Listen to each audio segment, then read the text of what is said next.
a tout pour réussir.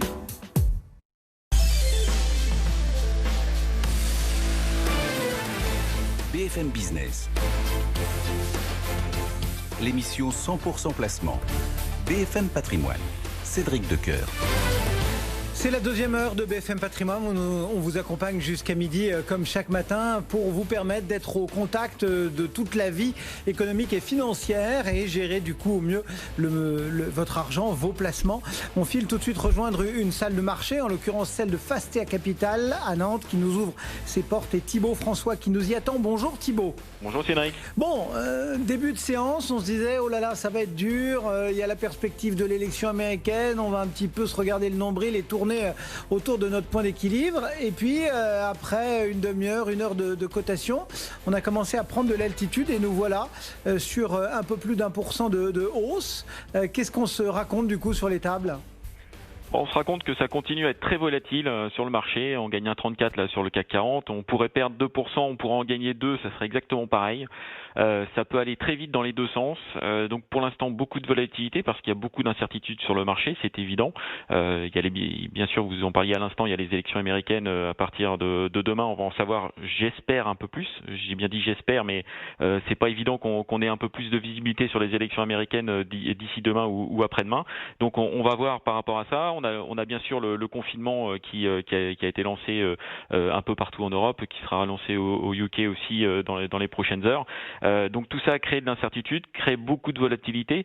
On va dire que le point positif, c'est que on a déjà un petit peu d'expérience par rapport au premier confinement. Donc c'est quoi un peu d'expérience ? C'est-à-dire que les entreprises ont appris à s'organiser, à gérer les effectifs, à gérer les commandes, à gérer on va dire le transport. Donc ça c'est plutôt une bonne nouvelle. L'autre bonne nouvelle, c'est que toutes les activités ne s'arrêtent pas. Donc l'impact économique sera beaucoup moins fort par rapport au deuxième trimestre qu'on a vécu en Europe. Donc ça, c'est plutôt des bonnes choses.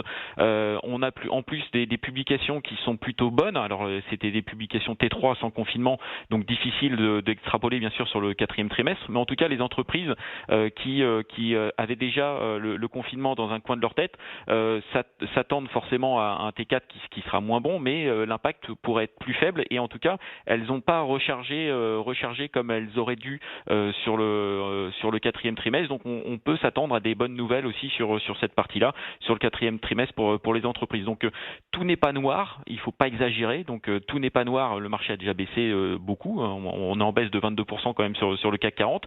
Il y a aussi des bonnes nouvelles, donc la partie expérience par rapport au T2, et aussi Sanofi ce matin qui aide bien le CAC 40, Sanofi prend pratiquement 3%, de 70%, on est à 79,45, avec une acquisition dans la biopharma, donc ça c'est plutôt bien. Et puis surtout, c'est une hausse aussi par rapport à la publication de la semaine dernière. La publication était plutôt rassurante, hors effet de change.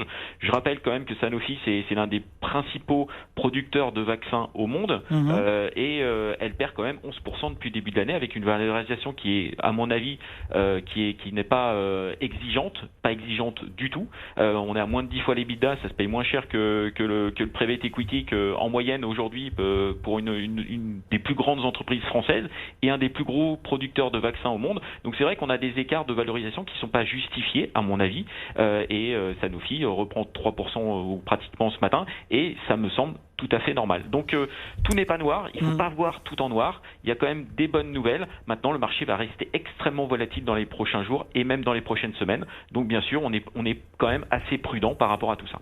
Dans l'actualité, il y a aussi quelques titres qui publient, et c'est le cas par exemple d'Unibail. Unibail, typiquement, ça fait partie des entreprises où la visibilité est extrêmement faible. Aujourd'hui, les galeries commerciales se sont bien comportées sur le troisième trimestre, mais ont connu un deuxième trimestre catastrophique. Et là, on rentre dans une partie confinement. Donc, bien sûr, le T3, la publication du T3 était plutôt correcte. Elle est sortie ce matin, elle était plutôt correcte.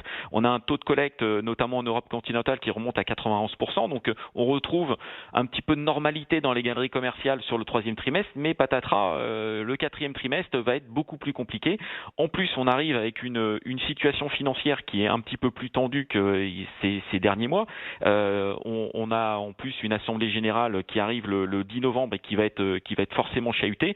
Entre ceux qui veulent faire une augmentation de capital rapide, le management, pour éviter d'avoir une tension sur les financements dans les prochains mois, et les activistes qui veulent une augmentation de capital mais beaucoup plus tard, c'est donc d'abord des actifs. Donc c'est deux stratégies qui sont vraiment très différentes. C'est ça aussi qui est passionnant dans les assemblées générales, c'est que il n'y a pas d'avis tranché, il n'y a pas de bonne ou de mauvaise solution. Il y a deux solutions très différentes d'un point de vue stratégique. Une approche prudente en disant si ça se passe mal dans les prochains mois, on sera bien content d'avoir du cash aujourd'hui et de pouvoir se refinancer à bon compte dans une situation que l'on maîtrise, ou alors une situation plus agressive où effectivement si le coronavirus disparaît d'ici mars ou avril, on va pouvoir vendre des actifs dans de bonnes conditions et on n'aura pas besoin d'investissement ou de financement supplémentaire. Par contre, si ça se passe mal, on risque d'avoir un effet dilutif beaucoup plus important pour les actionnaires dans les prochains mois. Donc c'est passionnant et on verra. Donc on verra pour l'Assemblée générale et on y sera en tout cas en visioconférence. Donc l'AG du 10 novembre est extrêmement intéressante pour le dossier Unibail. Qu'est-ce qu'on regarde de plus Veolia, Eiffage aussi que vous vouliez mettre en avant rapidement? Oui, les publications encore, il y a encore énormément de publications cette semaine. Bien sûr, il y a Eiffage et Veolia. Ça fait deux titres qui ont beaucoup baissé depuis le début de l'année. On est à 39% de baisse sur Eiffage et 31% de baisse sur Veolia. Ce sont deux belles entreprises françaises qui sont bien gérées avec vraiment des particularités différentes. Eiffage a souffert avec son exposition sur la partie autoroute. Elle sera beaucoup moins impactée sur le quatrième trimestre, les flux étant beaucoup plus faibles sur le quatrième trimestre par rapport au deuxième trimestre. Donc on attend une publication d'Eiffage qui sera, à mon avis, au-dessus des attentes. Et sur Veolia, bien sûr, c'est le dossier de la rentrée, le dossier Veolia au-delà de l'activité qui devrait s'être bien tenue sur le troisième trimestre. On attend bien sûr des précisions sur l'avancée avec la fusion avec Suez. On n'en a pas eu beaucoup de la part de Suez. J'espère qu'on va avoir un petit peu plus d'informations sur Veolia. En tout cas, les valorisations des deux titres sont extrêmement faibles et la valorisation est peu exigeante. Donc peu de risques de mauvaises surprises sur ce genre de dossier dans les prochaines semaines. Merci Thibaut. Thibaut François depuis Fastea Capital, donc le marché parisien qui a choisi de grimper après une phase d'hésitation, plus un 42%, 4659 points. Dans l'actualité, dernière ligne droite aux États-Unis.